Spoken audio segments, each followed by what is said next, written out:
ನಮಸ್ಕಾರ. Film makers ಕೌನ್ಸಿಲ್ಗೆ ಸ್ವಾಗತ.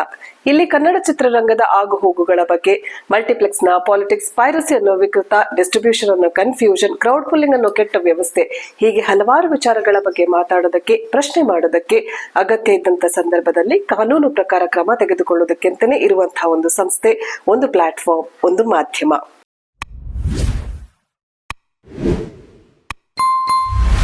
ಸಮಸ್ಯೆಗಳೇ ಇರ್ಲಿ, ಸವಾಲುಗಳೇ ಇರ್ಲಿ, ಮಾತಾಡಬೇಕು, ಚರ್ಚೆ ಮಾಡಬೇಕು, ತಿಳಿದವರ ಜೊತೆ ಚರ್ಚೆ ಮಾಡಬೇಕು. ಹಾಗೆ ಮಾತಾಡಿದಾಗ, ಚರ್ಚೆ ಮಾಡಿದಾಗ ಕೆಲವು ಸಮಸ್ಯೆಗಳಿಗೆ ಸಮಾಧಾನ ಸಿಗುತ್ತೆ, ಪರಿಹಾರನೂ ಸಿಗುತ್ತೆ. I believe it's very important to talk. So I welcome you all to my show let's talk. ಇವತ್ತಿನ ಎಪಿಸೋಡ್ ಅನ್ನ ಸ್ವಲ್ಪ ಬೇಸರದಿಂದನೇ ಶುರು ಮಾಡ್ತಾ ಇದ್ದೀನಿ. ಕಾರಣ, ನಮ್ಮ ಕನ್ನಡ ಚಿತ್ರರಂಗದ ಒಬ್ಬ ಪ್ರತಿಭಾವಂತ ನಿರ್ದೇಶಕ, ಬರಹಗಾರ, ನಟ ಗುರುಪ್ರಸಾದ್ ಅವರು ಒಂದು ದುರಂತ ಅಂತ್ಯ ಕಂಡಿದ್ದು. ಕನ್ನಡ ಚಿತ್ರರಂಗದಕ್ಕೆ ಒಂದು ಒಳ್ಳೆ ಸಿನಿಮಾಗಳನ್ನ ಕೊಟ್ಟವರು. ಮಠ ಇರ್ಬೋದು, ಎದ್ದೇಳು ಮಂಜುನಾಥ ಇರ್ಬೋದು, ಇಂತಹ ಒಂದು ಯೋಚನೆಯ ಲಹರಿಗೆ ಒಡ್ಡುವಂತ ಸಿನಿಮಾವನ್ನ ಕೊಟ್ಟಂತ ಒಬ್ಬ ನಿರ್ದೇಶಕ. ಅವರ ಸಿನಿಮಾಗಳಲ್ಲಿ ಹಲವು ಜೀವನವನ್ನ ಯಾವ ರೀತಿ ಒಂದು ನೋಡಬಹುದು, ಯಾವ ಆಯಾಮದಲ್ಲಿ ನೋಡ್ಬೋದು ಅನ್ನೋ ವ್ಯಕ್ತಿ ತಾವೇ ತಮ್ಮ ಜೀವನ ತೆಗೆದುಕೊಂಡಿದ್ದು ಒಂದು ವಿಷಾದನೀಯ ವಿಷಯ. ಅವರ ಆತ್ಮಕ್ಕೆ ಶಾಂತಿ ಸಿಗಲಿ ಅಂತ ಹಾರೈಸುತ್ತಾ let me talk. So previous episode ನಲ್ಲಿ ಸಿನಿಮಾ ವಿಮರ್ಶೆಯ ಬಗ್ಗೆ ಮಾತಾಡಿದೆ. ವಿಮರ್ಶಕರನ್ನೇ ವಿಮರ್ಶೆ ಮಾಡ್ಬಿಟ್ರೆ ಹೆಂಗೆ, ಮತ್ತೆ ಅವರ ವಿಮರ್ಶೆಯಿಂದ ಆಗುವಂತಹ ಒಂದು ನೆಗೆಟಿವ್ ಎಫೆಕ್ಟ್, ಹಾಗೇನೆ ಈ ವಿಮರ್ಶೆಯಿಂದ ನಿಜವಾಗ್ಲೂ ಲಾಭ ಇದೆಯಾ, ಯಾರಿಗಿದು ಬೆನಿಫಿಟ್, ವಿಮರ್ಶೆ ಮಾಡೋರಿಗೆ ಕಂಟೆಂಟ್ ಸಿಗುತ್ತೆ ಅನ್ನೋದಾ, ಅಥವಾ ಸಿನಿಮಾಗಳಿಗೆ ಎಷ್ಟರ ಮಟ್ಟಿಗೆ ಇತ್ತೀಚಿನ ದಿನಗಳಲ್ಲಿ ಈ ವಿಮರ್ಶೆ ಪ್ರಾಫಿಟ್ ಅಥವಾ ಒಂದು ಅಡ್ವಾಂಟೇಜ್ ಅನ್ನೋದ್ರ ಬಗ್ಗೆ ಸಣ್ಣದಾಗಿ ಮಾತಾಡಿದ್ದೆ. ನನ್ನ ಪ್ರೋಮೋ ನೋಡಿ ಕೆಲವರು ಫೇಸ್ಬುಕ್ ನಲ್ಲಿ ಕಾಮೆಂಟ್ ಹಾಕಿದ್ರು, ಕನ್ನಡದಲ್ಲಿ ಒಳ್ಳೆ ಸಿನಿಮಾ ಬಂದ್ರೆ ಯಾಕೆ ವಿಮರ್ಶಕರು ಚೆನ್ನಾಗಿ ಮಾತಾಡಲ್ವಾ ಅಂತ ಪ್ರಶ್ನೆ ಮಾಡಿದ್ರು. ಸೊ ನನ್ನಲ್ಲಿ ಒಂದು ಪ್ರಶ್ನೆ, ಆ ಎಪಿಸೋಡ್ ಆದ ಮೇಲೆ ಒಂದಷ್ಟು ಸೋಷಿಯಲ್ ಮೀಡಿಯಾನ ನೋಡ್ತಾ ಇದ್ದಾಗ ಒಂದಷ್ಟು ಜನರು ಯಾವುದೋ ಒಂದು ನೆಟ್ಫ್ಲಿಕ್ಸ್ ನಲ್ಲಿ ರಿಲೀಸ್ ಆದ ಒಂದು ಸಿನಿಮಾದ ಬಗ್ಗೆ ಸಿಕ್ಕಾಪಟ್ಟೆ ವಿಮರ್ಶೆ. ಅಫ್ಕೋರ್ಸ್ ನೆಟ್ಫ್ಲಿಕ್ಸ್ ನಲ್ಲಿ ರಿಲೀಸ್ ಆಗೋ ಸಿನಿಮಾಗಳ ಬಗ್ಗೆ ಆಗ್ಲಿ, ಅದ್ ಯಾವ ಸಿನಿಮಾ ಅಂತ ನಾನಂತೂ ಇಲ್ಲಿ ಪ್ರಮೋಟ್ ಮಾಡ್ಲಿಕ್ಕೆ ಬಂದಿಲ್ಲ, ಅಥವಾ ಆ ಸಿನಿಮಾದ ಬಗ್ಗೆ ವಿಮರ್ಶೆ ಮಾಡ್ಲಿಕ್ಕೆ ಬಂದಿಲ್ಲ. ಆದ್ರೆ ಅಲ್ಲಿ ವಿಮರ್ಶೆ ಮಾಡಿದಂತ ವಿಮರ್ಶೆಯ ಬಗ್ಗೆ ನನ್ಗೆ ಮಾತಾಡ್ಬೇಕು ಇದು ಸೂಕ್ತ ಅಂತ ಅನಿಸ್ತು. ಯಾಕೆ ಅಂದ್ರೆ ಬೇರೆ ಭಾಷೆಯ ಸಿನಿಮಾಗಳಿಗೆ ಇಷ್ಟೊಂದು ಉತ್ಸುಕರಾಗಿ ಒಂದು ವಿಮರ್ಶೆ ಮಾಡುವ ನಮ್ಮ ಕನ್ನಡದ ನ್ಯೂಸ್ ಚಾನೆಲ್ನ ಕೆಲವು ಬರಹಗಾರರಿರ್ಬೋದು, ಫೇಸ್ಬುಕ್ ವಿಮರ್ಶಕರಿರ್ಬೋದು, ಸೋಷಿಯಲ್ ಮೀಡಿಯಾ ವಿಮರ್ಶಕರಿರ್ಬೋದು, ಇವರು ಬೇರೆ ಭಾಷೆಯ ಸಿನಿಮಾಗಳಿಗೆ ಎಷ್ಟು ಆಸಕ್ತಿಯಿಂದ ವಿಮರ್ಶೆ ಬರೀತಾರೆ ಅಂತ ಹೇಳಿದ್ರೆ, from the beginning till the last ವರೆಗೂ ಸಿನಿಮಾದ ಬರೇ ಪಾಸಿಟಿವ್ ಆಯಾಮಗಳನ್ನ ನೋಡ್ತಾರೆ. ಸಿನಿಮಾ ಹೀಗಿತ್ತು, ಹಿಂಗಿತ್ತು, ಅದರ ಕಲರ್ ಗ್ರೇಡಿಂಗ್ ಪ್ರತಿ ಒಂದು ಮಾತಾಡ್ತಾರೆ. ಅದೇ ಕನ್ನಡದ ಸಿನಿಮಾ ಟಿವಿನಲ್ಲೋ OTT ನಲ್ಲಿ ರಿಲೀಸ್ ಆದ್ರೆ ಅದನ್ನ ನೋಡೋದಕ್ಕೆ ಕೂಡ ಹೋಗಲ್ಲ. ಯಾಕೆ ಕನ್ನಡ ಸಿನಿಮಾದ ಬಗ್ಗೆ ಅಷ್ಟೊಂದು ತಾತ್ಸಾರ? ಮಾತಿಗೆ ಮಾತ್ರ ಫಸ್ಟ್ ಅಲ್ಲೇ ಹೇಳ್ಬಿಡ್ತಾರೆ, ನೆಟ್ಫ್ಲಿಕ್ಸ್ ಯಾರು ಸಬ್ಸ್ಕ್ರೈಬ್ ಮಾಡ್ಬೇಡ್ರಪ್ಪ, ಕನ್ನಡ ಸಿನಿಮಾನ ತಗೊಳ್ಳೋದೇ ಇಲ್ಲ ಅಂತ ಹೇಳ್ಕೊಂಡು ತಾವು ಮಾತ್ರ ಸಬ್ಸ್ಕ್ರೈಬ್ ಮಾಡ್ಕೊಂಡು ಊರಲ್ಲಿರೋ ಪ್ರಪಂಚದಲ್ಲಿರೋ ಎಲ್ಲಾ ಸಿನಿಮಾಗಳನ್ನ ನೋಡಿ ತಾನು ತುಂಬಾ ಬ್ರಿಲಿಯಂಟ್, ನೋಡಿ ಇಂತಿಂತ ಸಿನಿಮಾಗಳು ಬರುತ್ತೆ ಆದ್ರೆ ಕನ್ನಡದಲ್ಲಿ ಸಿನಿಮಾಗಳು ಬರ್ತಾ ಇಲ್ಲ ಅಂತ ಹೇಳ್ತಿರಲ್ಲ. ತಾವು ಯಾವ ಆಯಾಮದ ಮೇಲೆ ಕನ್ನಡ ಸಿನಿಮಾಗಳನ್ನ ಯಾಕೆ ನೋಡ್ತಾ ಇಲ್ಲ? ಕನ್ನಡದಲ್ಲಿ ಸಿನಿಮಾಗಳು ಚೆನ್ನಾಗೇನೆ ಬರ್ತಾ ಇರುತ್ತೆ, ಪ್ರೆಸೆಂಟ್ ಮಾಡಿರೋ ವೇ ಚೆನ್ನಾಗಿರುತ್ತೆ, ತಾವುಗಳು ಟೈಮ್ ಇನ್ವೆಸ್ಟ್ ಮಾಡಿ ನೋಡಲ್ಲ. ಯಾಕೆಂತ ಹೇಳಿದ್ರೆ ಎಷ್ಟೋ ಸಿನಿಮಾಗಳು ನಮಗೆ ಏನಾಗುತ್ತೆ, ಫೇವ್ರೆಟಿಸಮ್ ಕಾರಣದಿಂದ ರೆಂಟಲ್ಲೋ ಅಥವಾ ತಗೊಳ್ಳೋ ಪ್ರಯತ್ನಕ್ಕೆ ಹೋಗಿರಲ್ಲ, ಅಥವಾ ಇನ್ನೊಂದು ಏನಂತ ಹೇಳಿದ್ರೆ ಥಿಯೇಟರ್ ನಲ್ಲಿ ರಿಲೀಸ್ ಮಾಡಿ ಪಾಪ ಜಾಸ್ತಿ ಅವರು ಆ ಸಿನಿಮಾಗಳಿಗೆ ಏನು ಪ್ರಮೋಟ್ ಮಾಡೋಕ್ಕೂ ಆಗಿರಲ್ಲ. ಅಲ್ಲಿ ಡಿಸ್ಟ್ರಿಬ್ಯೂಷನ್, ಥಿಯೇಟರ್ ಸಮಸ್ಯೆಗಳಿಂದಾಗಿ ಸಿನಿಮಾಗಳು ಜಾಸ್ತಿ ದಿನ ನಿಂತು ಇರಲ್ಲ. ಆದ್ರೆ ಈ ಫೇಸ್ಬುಕ್ ವಿಮರ್ಶಕರು ಬೇರೆಲ್ಲ ಸಿನಿಮಾಗಳಿಗೆ ಸ್ಪೆಂಡ್ ಮಾಡೋ ಅದೇ ಟೈಮನ್ನ ಒಂದು ಕನ್ನಡ ಸಿನಿಮಾ ರಿಲೀಸ್ ಆದಾಗ ಯಾಕೆ ಇನ್ವೆಸ್ಟ್ ಮಾಡಿ ಆ ಸಿನಿಮಾದ ಪಾಸಿಟಿವ್, ನೀವು ನಾನು ಲಾಸ್ಟ್ ಎಪಿಸೋಡ್ ನಲ್ಲಿ ಹೇಳಿದಾಗ ವಿಮರ್ಶೆ ಮಾಡ್ಬಿಡ್ರಪ್ಪ, ನಮ್ಮ ಸಿನಿಮಾದ ಬಗ್ಗೆ 4 ಲೈನ್ ಬರೆದು ಬಿಡ್ರಪ್ಪ ಅಂತ ಹೇಳಿದ್ರೆ ಅದೇನಪ್ಪ ಕನ್ನಡ ಸಿನಿಮಾದಲ್ಲಿ ಏನು ತಪ್ಪುಗಳಿದೆ ಅಂತ ಹುಡುಕಿ ಬರೀತೀರಾ ಹೊರತು, ಕನ್ನಡ ಒಂದು ಸಿನಿಮಾ ಒಳ್ಳೆ ಪ್ರಯತ್ನ ಪಟ್ಟಿದ್ದಾರೆ, ಇದೊಂದು ಇಂಥ ಕಂಟೆಂಟ್ ಮೇಲೆ ಮಾಡಿದ್ದಾರೆ, ಈ ಕಂಟೆಂಟ್ ಈ ರೀತಿ ಒಂದು ಸಂದೇಶ ಕೊಡುತ್ತೆ, ಇದನ್ನ ಇಂಥವರು ನೋಡಬಹುದು, ಇದು ನನ್ನ ಒಂದು ಫಿಮೇಲ್ ಸೆಕ್ಟರ್ಗೆ ಕನೆಕ್ಟ್ ಆಗುತ್ತೆ, ಇದೊಂದು ಫ್ಯಾಮಿಲಿ ಸೆಕ್ಟರ್ಗೆ ಕನೆಕ್ಟ್ ಆಗುತ್ತೆ, ಇಲ್ಲೆಲ್ಲೋ ನನ್ನನ್ನು ನಾನು ನೋಡ್ಕೊಂಡಿದೀನಿ ಅಂತ ಎಷ್ಟು ಜನರು ಹೇಳಿದೀರಾ? ಕನ್ನಡ ಸಿನಿಮಾವನ್ನ ಯಾಕೆ ಈ ಆಯಾಮದಲ್ಲಿ ನೋಡಕ್ ಹೋಗಲ್ಲ? ಯಾವುದೋ ಒಂದು ಭಾಷೆಯ ಸಿನಿಮಾ ನಿಮಗೆ ಕನೆಕ್ಟ್ ಆಗ್ಬಿಡುತ್ತೆ, ಯಾವುದೋ ಒಂದು ಭಾಷೆ ನಿಮ್ಮ ಬಾಲ್ಯದ ನೆನಪುಗಳನ್ನ ತಂದ್ಬಿಡುತ್ತೆ, ಯಾವುದೋ ಒಂದು ಭಾಷೆಯ ಸಿನಿಮಾ ನಿಮ್ಮ ಫ್ಯಾಮಿಲಿಯನ್ನ ಎಲ್ಲೋ ಫ್ಯಾಮಿಲಿ ಬಾಂಡ್, ಮದುವೆ, ರಿಲೇಶನ್ಶಿಪ್, ಲವ್, ಹಳೆ ಬಾಯ್ ಫ್ರೆಂಡು, ಪ್ರೆಸೆಂಟ್ ಬಾಯ್ ಫ್ರೆಂಡ್, ಮುಂದೆ ಫ್ಯೂಚರ್ ಈ ತರ ಬಾಯ್ ಫ್ರೆಂಡ್ ಆಗಬಹುದು ಅನ್ನುವಷ್ಟರ ಮಟ್ಟಿಗೆ ನಿಮಗೆ ಕನೆಕ್ಟ್ ಆಗ್ಬಿಡುತ್ತೆ. ಆದ್ರೆ ಕನ್ನಡ ಸಿನಿಮಾಗಳು ಕನೆಕ್ಟ್ ಆಗಲ್ಲ ಅಂತ ಹೇಳಿದ್ರೆ ನೀವು ನಿಜವಾಗ್ಲೂ ಕನ್ನಡದ ಸಿನಿಮಾದ ವಿಮರ್ಶಕರ? ಯಾಕೆ ಕನ್ನಡ ಸಿನಿಮಾಗೋಸ್ಕರ ನೆಗೆಟಿವ್ ಬರೆಯೋದಕ್ಕೋಸ್ಕರ why do you spend your time, why do you invest your time? ಇನ್ನೊಂದು ನಂಗೆ ಇಲ್ಲೊಂದು ಪ್ರಶ್ನೆ ಕೇಳಬೇಕು ಅಂತ ಅನ್ಸಿತ್ತು ನಮ್ಮ ಎಲ್ಲಾ ಕನ್ನಡ ಸಿನಿಮಾ ಚಿತ್ರತಂಡದ ಒಂದು ವತಿಯಿಂದ. ಇದೇ ವಿಮರ್ಶೆ ಬರೆಯೋದಕ್ಕೆ ಫೇಸ್ಬುಕ್ ಅವರಾಗ್ಲಿ, ಇನ್ಸ್ಟಾಗ್ರಾಮ್ ಆಗ್ಲಿ, ನಿಮ್ಮ ವಾಟ್ಸಪ್ ಸ್ಟೇಟಸ್ಗೆ ಹಾಕೊಳ್ಳಕ್ಕೆ 100 ರೂಪಾಯಿ ಬೇಡ 10 ರೂಪಾಯಿ ಚಾರ್ಜ್ ಮಾಡ್ತಾರೆ ಅಂತ ಹೇಳಿದ್ರೆ ನಿಮ್ಮಲ್ಲಿ ಒಬ್ರು ಕಾಣಿಸ್ಕೋಬಹುದಾ ಅನ್ನೋ ಒಂದು ಸಂಶಯ ಇದೆ ನನಗೆ. ಅಷ್ಟು ಟೈಮ್ ಆವಾಗ ನೀವು ಈ ರೀತಿ ಟೈಮ್ ಸ್ಪೆಂಡ್ ಮಾಡ್ತೀರಾ? ಅಥವಾ ಆವಾಗ ನೀವು ಈ ರೀತಿ ಒಂದು ಇನ್ವೆಸ್ಟ್ ಮಾಡಬೇಕು ಅಂತ ಒಂದು ಸಂದರ್ಭ ಬಂದಂತಲ್ಲಿ ನೀವು ಇಷ್ಟೊಂದು ಏನು ತಲೆ ಕೆಡಿಸ್ಕೊಂಡು ವಿಮರ್ಶೆ ಬರೀತೀರಾ?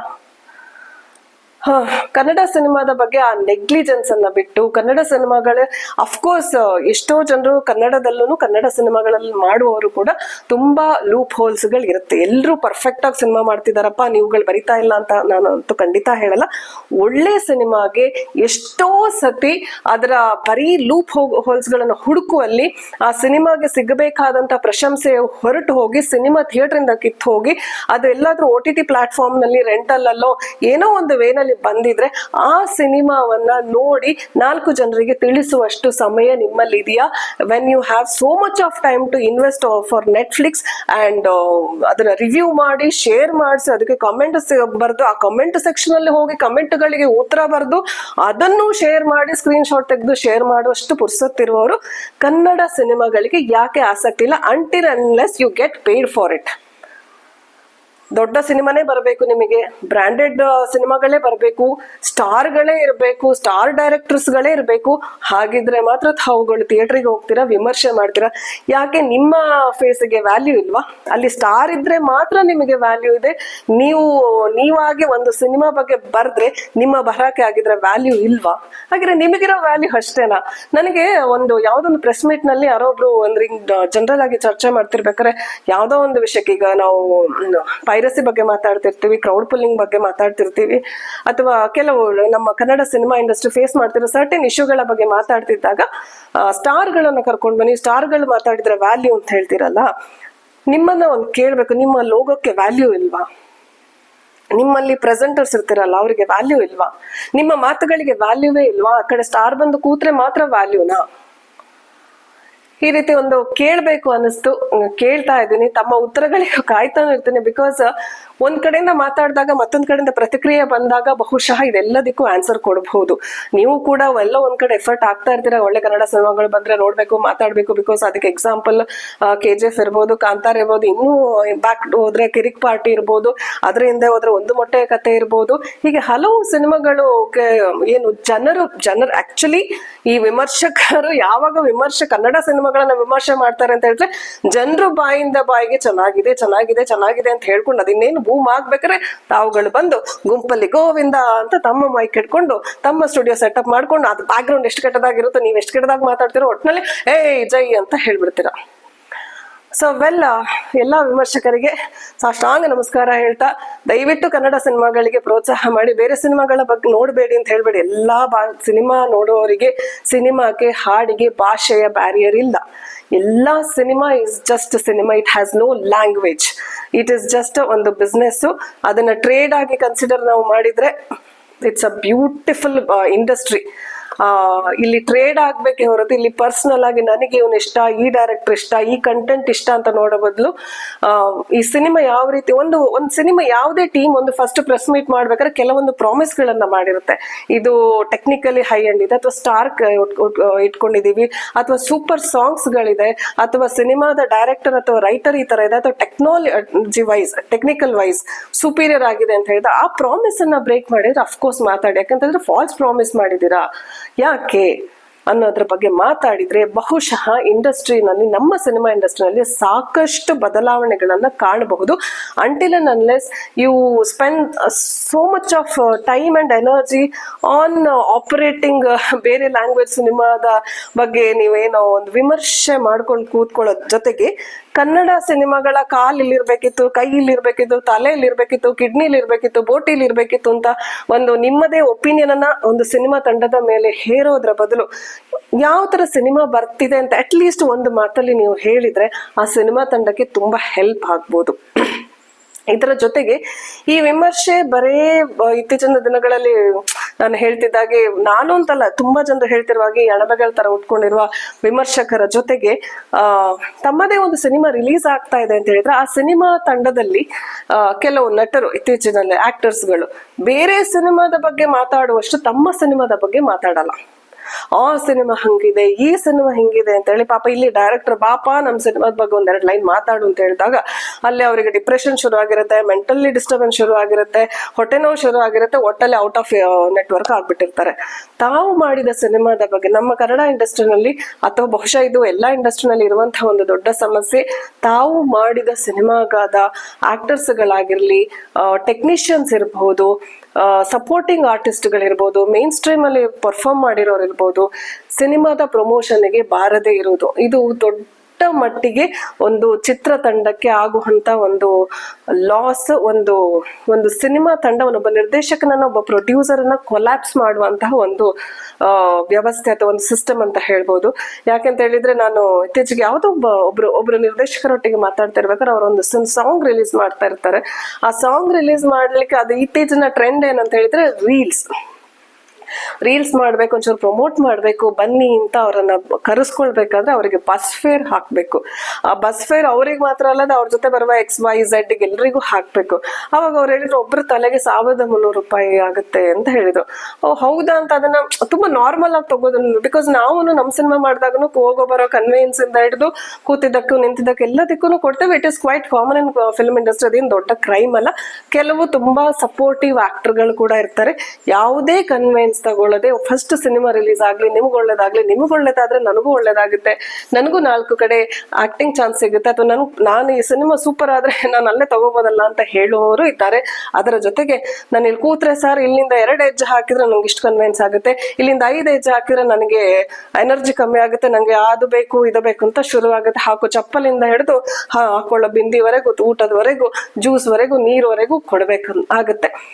ಆ ಕಡೆಯಿಂದ ಇದನ್ನ ನೋಡ್ತಿರೋ ಒಂದಷ್ಟು ಆಕ್ಟರ್ಸ್ ಗಳು ಇರ್ಬೋದು, ಏನಮ್ಮ ನನ್ನ ಲೈಫ್ ಅಷ್ಟು ಸಿಂಪಲ್, ನಾನು ಸ್ಪೆಂಡ್ ಮಾಡಲ್ವಾ, ನಾನು ಬರಲ್ವಾ ಅಂತ ಹೇಳಿದ್ರೆ of course you are always welcome. ಆದ್ರೆ ನೀವೇ ಮಾಡಿದ ಸಿನಿಮಾನ ಒಂದು ರಿಲೀಸ್ ಆಗುವಂತಹ ಸಂದರ್ಭದಲ್ಲಿ ಆ ಸಿನಿಮಾಕ್ಕೆ ಅಗತ್ಯ ಇರುವಂತಹ ಸಪೋರ್ಟ್ ಅಂತ ಹೇಳಿದ್ರೆ ಆ ತಂಡ ಜೊತೆ ನಿಂತ್ಕೊಳ್ಳೋದು. ಅಫ್ಕೋರ್ಸ್ ಎವ್ರಿ ಟೈಮ್ ಆಗ್ಲಿಕ್ಕಿಲ್ಲ, ಬಿಕಾಸ್ ತಾವುಗಳು ಕೂಡ ಕೆಲಸಗಳಲ್ಲಿ ಎಂಗೇಜ್ ಆಗಿರ್ತೀರಾ, ಬೇರೆ ಬೇರೆ ಶೂಟಿಂಗ್ ನಲ್ಲಿ ಇರ್ತೀರಾ. ಆದ್ರೆ ಈ ಕಾಲದಲ್ಲಿ ಕೂತಲ್ಲಿಯೇ ಸಪೋರ್ಟ್ ಮಾಡಬಹುದು. ಥ್ರೂ ಇಂಟರ್ನೆಟ್, ಥ್ರೂ ಡಿಜಿಟಲ್ ಪ್ಲಾಟ್ಫಾರ್ಮ್ಗಳ ಮೂಲಕ ನೀವು ಕೂತಲ್ಲಿಂದ ಮಾತಾಡ್ಬೋದು. ನನ್ನ ಸಿನಿಮಾ ರಿಲೀಸ್ ಆಗ್ತಾ ಇದೆ, ಈ ಸಿನಿಮಾದಲ್ಲಿ ನಂದು ಒಂದೇ ಸೆಕೆಂಡ್ ರೋಲ್, ಅಥವಾ from the beginning till the end ನಾನೇ ಇದೀನಿ ಮಗ, ಅಥವಾ ನಾನು ಮಧ್ಯದಲ್ಲಿ 1 ಸೆಕೆಂಡ್ ಬರ್ತೀನಿ, ಈ ರೀತಿ ಸಪೋರ್ಟ್ ಮಾಡಿದ್ರೆ ಸಿನಿಮಾದಲ್ಲಿ ಈ ಫೇಸ್ ಆಗಿರ್ತಾರಲ್ಲ, ಅದು ಫ್ರಮ್ ದ ಬಿಗಿನಿಂಗ್ 1 ಸೆಕೆಂಡ್ ಕಾಣಿಸ್ಕೊಳ್ಳಿರೋ ಇರ್ಬೋದು, 1 hour ಕಾಣೋರು ಇರ್ಬೋದು, ಅವರುಗಳು ಅದು ಒಂದ್ ಸಿನಿಮಾದಲ್ಲಿ ಒಂದೇ ಕ್ಯಾರೆಕ್ಟರ್ ಇರ್ಬೋದು ಅಥವಾ 100 ಕ್ಯಾರೆಕ್ಟರ್ ಇರ್ಬೋದು, 100 ಜನ ಸಿನಿಮಾದ ಬಗ್ಗೆ, ತಾನು ಮಾಡಿದ ಸಿನಿಮಾದ ಬಗ್ಗೆ ಮಾತಾಡಿದ್ರೆ 100 ಇಂಟ ನಿಮಗೆ ಅಟ್ಲೀಸ್ಟ್ ಜಗತ್ತಲ್ಲಿ ಒಬ್ಬ ಫ್ರೆಂಡ್, ಒಬ್ಬ ಅಕ್ಕ, ಒಬ್ಬ ತಂಗಿ ಅಥವಾ ಒಂದು ಫ್ಯಾಮಿಲಿ ಅಂತ ಇರುತ್ತಲ್ಲ, 4 ಜನ ನೋಡಿದ್ರೆ, ನಿಮ್ಮವರು 4 ಜನ ಶೇರ್ ಮಾಡಿದ್ರೆ ಎಷ್ಟರ ಮಟ್ಟಿಗೆ ಆ ಸಿನಿಮಾ ತಲುಪಬಹುದು. ಇವತ್ತು ಸಿನಿಮಾ ನಮ್ಮ ಡಿಜಿಟಲ್ ಬಂದ್ಬಿಟ್ಟಿದೆ, ಸಿನಿಮಾ ನೋಡಲ್ಲ ಅನ್ನೋದು ಸುಳ್ಳು. ಫಸ್ಟ್ ಆಫ್ ಆಲ್ ಡಿಜಿಟಲ್ ಬಂದಿದ್ರು ನೀವುಗಳು ನಿಮ್ಮ ಕಡೆಯಿಂದ ಫಸ್ಟ್ ಇನಿಷಿಯೇಟಿವ್ ಆಗಲ್ಲ, ಶೇರೇ ಮಾಡಕ್ ಹೋಗಲ್ಲ. ನೀವುಗಳು ಕೂಡ ಯಾವ ರೀತಿ ಅಂತ ಹೇಳಿದ್ರೆ, ತಾನೇ ಆಕ್ಟ್ ಮಾಡಿದ ಸಿನಿಮಾ ಥಿಯೇಟರ್ಗೆ ಬರಲಿ, ಬಂದ ಮೇಲೆ ಜನ ಬರಲಿ, ಜನ ಬಂದು ಅಪ್ರಿಷಿಯೇಟ್ ಮಾಡಿ ವಾವ್ ಸೂಪರ್ ಆಕ್ಟಿಂಗ್ ಅಂತ ಹೇಳಿ, ಆವಾಗ ನಾನು ಎಲ್ಲೋ ಒಂದ್ ಕಡೆಯಿಂದ ಜಂಪ್ ಹೊಡ್ಕೊಂಡು ಬರ್ತೀನಿ. ಇದು ನಿಮ್ಮ ಆಟಿಟ್ಯೂಡ್.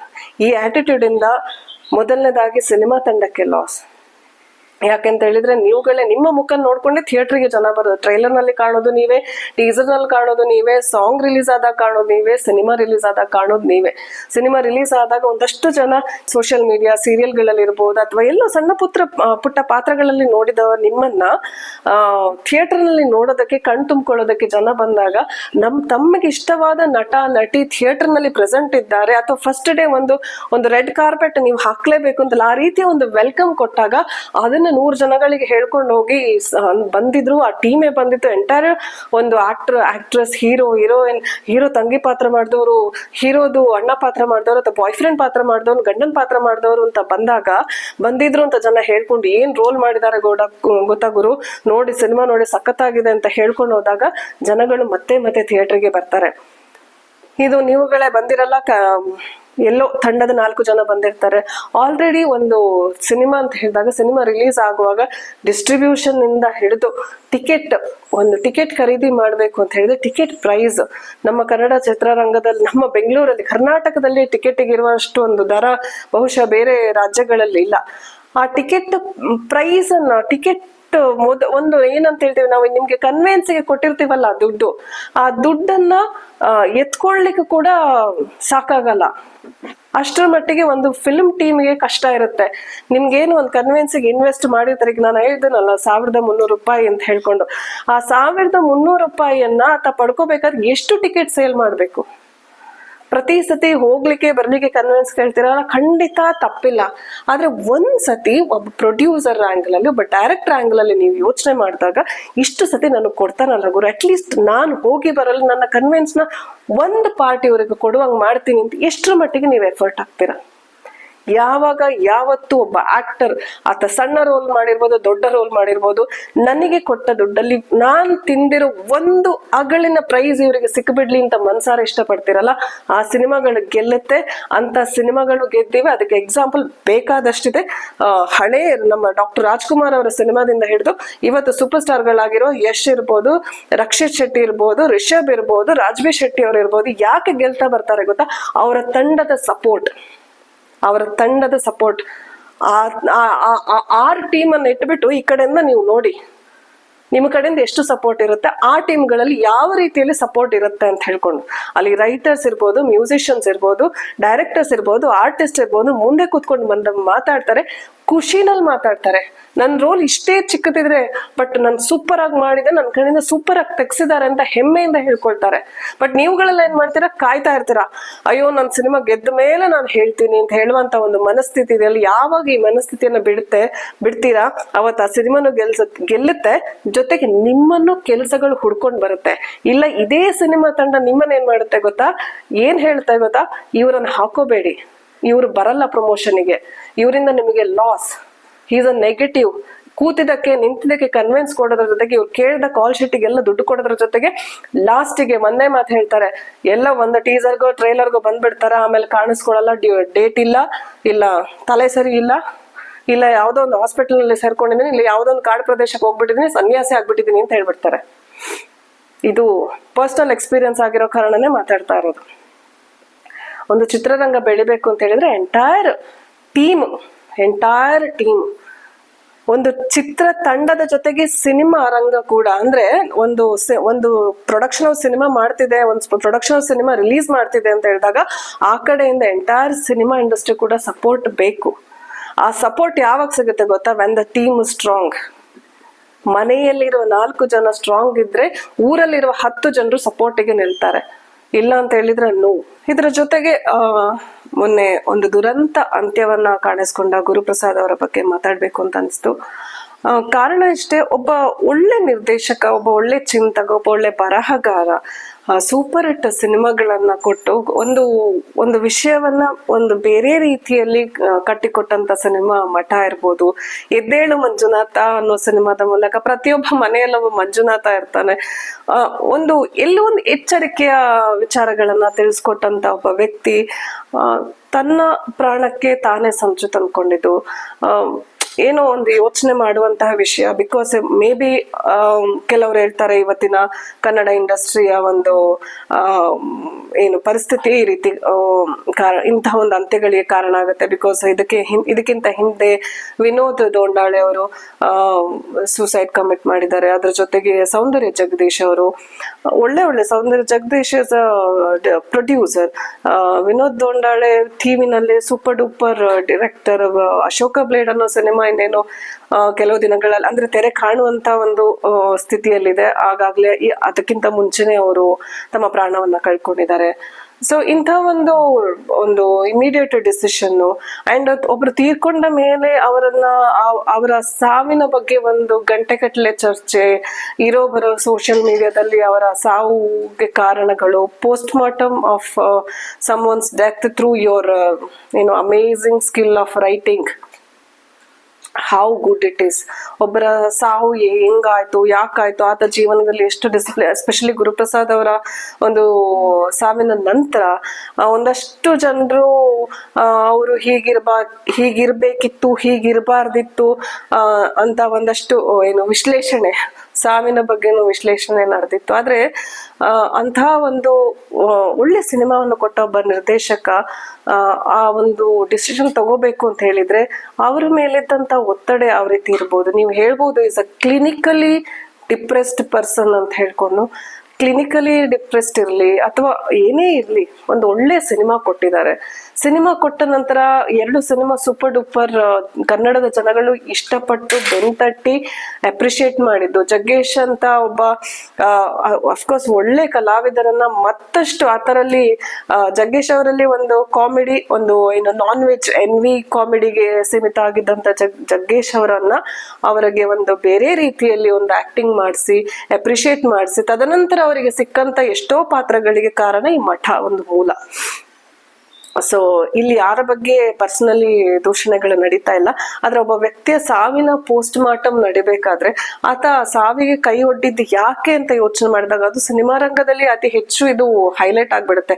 ಆಕ್ಚುಲಿ ಎಲ್ಲಾ ಇಂಡಸ್ಟ್ರಿನಲ್ಲೂ ಎಲ್ಲಾ ಕಡೆನೂ ಈ ಬಿಸ್ನೆಸ್ ಲಾಸ್ ಆದಾಗ ಸೂಸೈಡ್ ಕಮಿಟ್ ಮಾಡ್ಕೊಳ್ಳೋದು, ನಾರ್ತ್ ಕರ್ನಾಟಕ ಅಥವಾ ನಾರ್ತ್ ಇಂಡಿಯಾ ಕಡೆ ಹೋದ್ರೆ ಮಳೆ ಬೆಳೆ ಚೆನ್ನಾಗಿಲ್ಲ ಅಂತ ಹೇಳಿದ್ರೆ, ಫಸಲು ಸರಿ ಬರಲಿಲ್ಲ, ಹಾಕಿದ ಬಂಡವಾಳ ಬರಲಿಲ್ಲ ಅಂತ ಹೇಳಿದ್ರೆ ರೈತರು ಸೂಸೈಡ್ ಮಾಡ್ಕೊಳ್ಳೋದು, ಫ್ಯಾಮಿಲಿನಲ್ಲಿ ಗಂಡ ಹೆಂಡತಿ ಮಧ್ಯೆ ಅಂಡರ್ಸ್ಟ್ಯಾಂಡಿಂಗ್ ಇಲ್ಲ ಅಂತ ಹೇಳಿದ್ರೆ ಸೂಸೈಡ್ ಮಾಡ್ಕೊಳ್ಳೋದು, ವರದಕ್ಷಿಣೆ ಕಾಟಕ್ಕೆ ಸೂಸೈಡ್ ಮಾಡ್ಕೊಳ್ಳೋದು, ಎಕ್ಸ್ಟ್ರಾ ಮ್ಯಾರಿಟಲ್ ಅಫೇರ್, ಇನ್ನೇನೇನೋ ಹಲವು ಕಾರಣಗಳಿಗೆ ಸೂಸೈಡ್ ಮಾಡ್ಕೊಳ್ಳೋದು ನಾಟ್ ಅ ಕಾಮನ್ ಇಶ್ಯೂ, ಮಾಡಬಾರ್ದು. ಬಟ್ ಇದೆ. ಆದ್ರೆ ಸಿನಿಮಾ ಇಂಡಸ್ಟ್ರಿ ತುಂಬಾ ಅತಿ ಹೆಚ್ಚಾಗಿ ಹೈಲೈಟ್ ಆಗುವಂತಹ ಒಂದು ರಂಗ. ಹಾಗಾಗಿ ನಾನು ಇದೇ ಫೀಲ್ಡ್ ಅಲ್ಲಿ ಇರುವ ಕಾರಣ ಮಾತಾಡ್ಬೇಕು ಅಂತ ಅನ್ಸುತ್ತೆ. ಕ್ಯಾಪ್ಟನ್ ಆಫ್ ದ ಶಿಪ್ ಅಂತ ಡೈರೆಕ್ಟರ್ಗೆ ಒಂದು ಟೈಟಲ್ ಕೊಟ್ಬಿಡ್ತಾರ. ಆ ಕ್ಯಾಪ್ಟನ್ಗೆ ಒಂದು ಶಿಪ್ ಅಲ್ಲಿರುವ ಪ್ರತಿ ಒಬ್ಬೊಬ್ಬ ವ್ಯಕ್ತಿಯನ್ನು ದಡ ಸೇರಿಸೋದು ಎಷ್ಟರ ಮಟ್ಟಿಗೆ ಇಂಪಾರ್ಟೆಂಟ್ ಅಂತ ಹೇಳಿದ್ರೆ, ತಾನು ಮುಳುಗಬಾರ್ದು, ತನ್ನ ಜೊತೆ ಸಹ ಪ್ರಯಾಣಿಕರು, ಸಹ ಡ್ರೈವರ್ಸ್, ಸಹ ಟೆಕ್ನಿಷಿಯನ್ಸ್ ಎಲ್ಲರನ್ನ ತಗೊಂಡು ಹೋಗಿ ದಡ ತಲುಪಿಸೋದು ಕೂಡ ಇಂಪಾರ್ಟೆಂಟ್. ಸಿನಿಮಾದಲ್ಲೂ ಕೂಡ ಸೇಮ್ ಜವಾಬ್ದಾರಿ ಕ್ಯಾಪ್ಟನ್ ಆಫ್ ದ ಶಿಪ್ ಅಂತ ಒಂದು ಟೈಟಲ್ ಕೊಟ್ಟು ಡೈರೆಕ್ಟರ್ಗೆ ಕೂರ್ಸಿರ್ತಾರೆ. ಆ ಡೈರೆಕ್ಟರ್ಗೆ ಇರುವ pressure it's not a normal thing. ಅದರಲ್ಲೂ ಡೈರೆಕ್ಟರ್ ಪ್ರೊಡ್ಯೂಸರ್ ಅಂತ ಆದಾಗ ಆತನಿಗಿರೋ financial pressure and management of entire technical and artist team ಯಾವ ಮಟ್ಟಿಗೆ ಅಂತ ಹೇಳಿದ್ರೆ, ಸಿನಿಮಾದ ಕತೆ ಶುರುವಾದಾಗ ಕಥೆಯಲ್ಲಿ ಇರುವಂತದನ್ನ ಕಾರ್ಯರೂಪಕ್ಕೆ ತರಬೇಕಾದಾಗ ಆಗುವಂತಹ ಅಡೆತಡೆಗಳಿರ್ಬೋದು. ಆ ಅಡೆತಡೆಗಳನ್ನ ಒಂದು ನಿರ್ವಹಿಸಿಕೊಂಡು ಆವಾಗ ಬರುವ ಫೈನಾನ್ಷಿಯಲ್ ಬ್ಯಾರಿಯರ್ಸ್ ಗಳನ್ನ ಮ್ಯಾನೇಜ್ ಮಾಡಿಕೊಂಡು ಸಿನಿಮಾವನ್ನ ಕಂಪ್ಲೀಟ್ ಮಾಡಿ ತಂಡಗಳ ಜೊತೆಗೆ ಏನಾಗುತ್ತೆ, ಕೊನೆಗೆ ಮೊದಲಿಗೆ ಎಲ್ಲರೂ ಶುರುವಾಗ್ತಾರೆ, ನಮ್ ಸಿನಿಮಾ ಸೂಪರ್ ಕತೆ ಗುರು, ನಾನಿದ್ದೀನಿ ಅಂತ ಎಲ್ಲ ಹಿಂಗಿರ್ತಾರೆ. ಆಮೇಲೆ ಹಿಂಗ್ ಆಗ್ಬಿಟ್ಟು ಆತ ಒಬ್ಬನೇ ಹಾಕಿರ್ತಾರೆ. ಆ ಪ್ರೆಷರ್ ಆತನ ಮೇಲೆ ಯಾವ ಮಟ್ಟಿಗೆ ಇರುತ್ತೆ ಅಂತ ಹೇಳಿದ್ರೆ, ಸಿನಿಮಾ ಮೊದಲ ದಿನ ಥಿಯೇಟರ್ ಮುಂದೆ ಜನ ತುಂಬಿದ್ರೆ ಎಲ್ಲ ಹಿಂಗೆ ಆಗುತ್ತೆ. ಅಲ್ಲಿ ಜನ ಇಲ್ಲ ಅಂತ ಹೇಳಿದ್ರೆ ಆತ ಒಬ್ಬನೇ ಹಿಂಗೆ ನಿಂತಿರ್ತಾರೆ. ಯಾರಾದ್ರೂ ಬಂದ್ರೆ ಏನು ಬೇಡ, ಥಿಯೇಟರ್ ಒಳಗೆ ಜನ ಬರೋದಿದ್ರೆ ಪರವಾಗಿಲ್ಲ, ತನ್ನನ್ನ ಸಮಾಧಾನ ಮಾಡ್ಲಿಕ್ಕಾದ್ರೂ ಒಬ್ಬ ವ್ಯಕ್ತಿ ಎಂಟೈರ್ ಟೀಮ್ ಅಲ್ಲಿ 100 ಜನರಿಗೆ ಕೆಲಸ ಕೊಡ್ಸಿರ್ತಾರೆ. ಡೈರೆಕ್ಟರ್ ಏನ್ ಮಾಡ, ನಾವ್ ಹೇಳ್ತೀವಿ ಪ್ರೊಡ್ಯೂಸರ್ ಅನ್ನದಾತರು ಅಂತ ಹೇಳಿ, ಅಫ್ಕೋರ್ಸ್ ಅನ್ನದಾತ್ರೆ, ಆದ್ರೆ ಆ ಪ್ರೊಡ್ಯೂಸರ್ ಥ್ರೂ ಈ ಡೈರೆಕ್ಟರ್ ಎಷ್ಟು ಜನರಿಗೆ ಕೆಲಸ ಕೊಡ್ಸಿರ್ತಾನೆ. ಒಬ್ಬ ಆರ್ಟಿಸ್ಟ್ ಈ ಸಿನಿಮಾದಲ್ಲಿ ಕೆಲಸ ಆದ್ಮೇಲೆ ಇದೇ ಪ್ರೊಫೈಲ್ ಇಟ್ಕೊಂಡು, ಇದೇ ಫೋಟೋಸ್ ಇಟ್ಕೊಂಡು ತೋರಿಸ್ಕೊಂಡು ಇನ್ನೊಂದ್ ಕಡೆ ಕೆಲಸ ತಗೋತಾನೆ. ಒಬ್ಬ ಟೆಕ್ನಿಷಿಯನ್ಸ್ ಇದರಲ್ಲಿರುವ ಶಾರ್ಟ್ ಗಳನ್ನ ತಗೊಂಡು ಹೋಗ್ಬಿಟ್ಟು ಕೆಲಸ ತಗೋತಾನೆ. ಒಬ್ಬ ಮೇಕಪ್ ಆರ್ಟಿಸ್ಟ್ ನೋಡಿ ಸರ್ ನಾನು ಇದಕ್ಕೆ ಹಿಂಗ್ ನ್ಯಾಚುರಲ್ ಆಗಿ ಆಕ್ಟ್ ಮಾಡಿದೆ, ಇದಕ್ಕೆ ಹಿಂಗೆ ಏನು ಗ್ಲಾಮರಸ್ ಮೇಕಪ್ ಮಾಡಿದೆ, whatever according to the ಏನು ಪ್ಯಾಟರ್ನ್ ಆಫ್ ದ ಮೂವಿ ಮಾಡಿದೆ ಅಂತೇಳಿ ಅವ್ರಿಗೆ ಕೆಲಸ ಸಿಗುತ್ತೆ. ಡೈರೆಕ್ಟರ್ ಮತ್ತೊಂದು ಸಿನಿಮಾ ಶುರು ಮಾಡೋದ್ರಲ್ಲಿ ಆತ ಹಿಟ್ಟು ಕೊಡೋ ತನಕ ಮತ್ತೊಮ್ಮೆ ಆತ ಪ್ರೂವ್ ಮಾಡ್ತಾನೆ ಹೋಗ್ತಾ ಇರ್ಬೇಕಾಗತ್ತೆ. ಸೊ ಒಬ್ಬ ಡೈರೆಕ್ಟರ್ಗೆ ಇರುವ mental pressure, social pressure and ತಾನು ಪ್ರೂವ್ ಮಾಡ್ಕೊಳ್ಳೇಬೇಕು. ಯಾಕಂತ ಹೇಳಿದ್ರೆ ಕೆಲವೊಂದು ಸಿನಿಮಾಗಳು ತಾನು ಮಾಡಿದ ಸಿನಿಮಾ ತುಂಬಾ ಚೆನ್ನಾಗಿದ್ರು ಇನ್ನೊಂದು ಸಿನಿಮಾಗೆ ಸಿಗುವ ರೆಸ್ಪಾನ್ಸ್ ತನಗೆ ಸಿಗ್ತಿಲ್ಲ ಅನ್ನುವಂತ ಒಂದು ಏನು until he gets that success, ಆ ಸಕ್ಸಸ್ ಸಿಗುವ ತನಕ ಆ ಸಕ್ಸಸ್ಸಿಗೋಸ್ಕರ ಒಂದು ಫೈಟ್ ಇದೆ ಅಲ್ಲ, ಆ ಹ್ಯೂಮಿಲಿಯೇಷನ್, ಆ ಇನ್ಸಲ್ಟ್, ಅದರ ಜೊತೆಗೆ financial pressure. I have to say this. ಇವತ್ತು ಗುರುದತ್ ಏನು ನಮ್ಮ ಗುರುಪ್ರಸಾದ್ ಅವರು, ಸಾರಿ ದತ್ ಅಂತ ಮಧ್ಯದಲ್ಲಿ ಬರ್ತಾ ಇದೆ, ನಮ್ಮ ಗುರುಪ್ರಸಾದ್ ಅವರು ಎಷ್ಟೋ ಸಾಲ ಮಾಡ್ಕೊಂಡ್ರು, ಅದಕ್ಕೆ ಸೂಸೈಡ್ ಮಾಡ್ಕೊಂಡು ಅಂತೇಳಿ ಆತನ ಸಾಲದ ಬಗ್ಗೆ ಮಾತಾಡ್ತೀರಾ. ಆ ಸಾಲ ಮಾಡ್ಕೊಳ್ಳೋದಕ್ಕೆ ಕಾರಣ ಏನು? ಬೇರೆ ಎಲ್ಲದಕ್ಕೂ ಇನ್ವೆಸ್ಟ್ ಮಾಡಲ್ಲ ಆತ ಮತ್ತೆ ಅದನ್ನ ಸಿನಿಮಾಕ್ಕೋಸ್ಕರ, ಸಿನಿಮಾ ಪ್ಯಾಷನ್ಗೋಸ್ಕರ ಇನ್ವೆಸ್ಟ್ ಮಾಡಿರ್ತಾರೆ. ಬಟ್ ಅದನ್ನ ಒಂದು ಕ್ರೈಮ್ ಅಂತ ಕನ್ಸಿಡರ್ ಮಾಡ್ಬಿಡ್ತಾರಲ್ಲ, ಅದೇ ಒಂದು ದುರಂತ. ಆಕ್ಚುಲಿ ನಾನು ಇವಾಗ ಒಂದು ವಿಷಯ ಹೇಳೋದಕ್ಕೆ ಇಷ್ಟಪಡ್ತೀನಿ. ಎಂಟೈರ್ ಸಿನಿಮಾ ಇಂಡಸ್ಟ್ರಿನಲ್ಲಿ ಎಸ್ಪೆಷಲಿ ಸಿನಿಮಾ ಮಾಡಬೇಕು ಅಂತ ಒಂದು ಸ್ಕ್ರಿಪ್ಟ್ ಇಂದ ಅದನ್ನ ತೆರೆಗೆ ತರೋ ತನಕ ಅದರ ಕ್ರಿಯೇಟರ್ ಇರ್ತಾರ, ಒಬ್ಬ ಡೈರೆಕ್ಟರ್ಗೆ ಇದಾರಲ್ವಾ, ಆ ಡೈರೆಕ್ಟರ್ಗೆ ಒಂದು ಸಿನಿಮಾಗೆ ಅದು ಸಿನಿಮಾ ಸಕ್ಸಸ್ ಆದ್ರೆ ಅಫ್ಕೋರ್ಸ್ ಬೆನ್ ತಟ್ಟೋದಕ್ಕೆ 1000 ಜನ, 1,00,000 ಜನ ಒಂದ್ ಕಡೆ ಒಂದು ಸಿನಿಮಾ ತಂಡ, ಸಿನಿಮಾ ಫ್ಯಾಮಿಲಿ, ತನ್ನ ಫ್ಯಾಮಿಲಿ, ಸೊಸೈಟಿ ಇರುತ್ತೆ. ಆದ್ರೆ ಒಬ್ಬ ಡೈರೆಕ್ಟರ್ದು ಸಿನಿಮಾ ಸೋತ್ ಹೋದಾಗ ಆತ ಒಬ್ಬನೇ ಇರ್ತಾನೆ.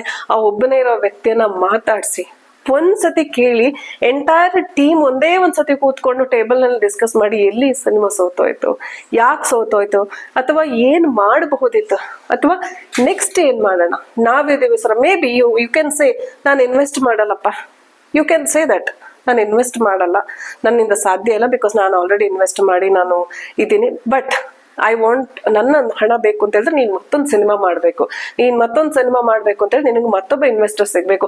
ಆ ಇನ್ವೆಸ್ಟರ್ ಸಿಕ್ಕಿ, ಮತ್ತೊಂದು ಸಿನಿಮಾ ಸಿಕ್ಕಿ, ಆ ಸಿನಿಮಾ ಗೆಲ್ಲೋ ತನಕ ನಾನು ನಿನ್ ಜೊತೆ ಇರ್ತೀನಿ, ಅದ್ರಲ್ಲಿ ನಾನು ಪ್ರಾಫಿಟ್ ತಗೊಳ್ತೀನಿ ಅಂತ ಹೇಳೋರು ಎಷ್ಟು ಜನ ಇದ್ದೀರಾ? ಎಷ್ಟು ಜನ ಆಕ್ಟರ್ಸ್ ಸಪೋರ್ಟ್ ಮಾಡ್ತೀರಾ? ಇದೇ ಒಂದು ಸಿನಿಮಾ ಮಾಡಿ, ಆಕ್ಟ್ ಮಾಡಿ, ಇದೇ ತಂಡದಲ್ಲಿ ನಿಮಗೊಂದು ಹೆಸರು ಸಿಕ್ಕಿರತ್ತೆ, ಒಂದು ಕೆಲಸ ಸಿಕ್ಕಿರತ್ತೆ. ಆಯ್ತಪ್ಪ, ನನ್ನ ಡೈರೆಕ್ಟರ್ ಸೋತೋದ್ರು, ನಾನ್ ಇರ್ತೀನಿ ಸರ್, ಏನಾದ್ರೂ ಪಾತ್ರ ಇದ್ರೆ ನನ್ನ ಟೈಮಲ್ಲಿ ನಾನು ಬರ್ತೀನಿ ಸರ್, ನನ್ಗೆ ಆಮೇಲೆ ಕೊಡಿ ಸರ್, ಪ್ರಾಫಿಟ್ ಕೊಡಿ ಸರ್, ಒಂದು ಒಳ್ಳೆ ಕತೆ ಕೊಡಿ ಸರ್, ಕತೆ ತಗೊಂಡ್ ಬನ್ನಿ ಸರ್, ಮಾಡೋಣ ಅಂತ ಎಷ್ಟು ಜನ ಹೇಳ್ತೀರಾ?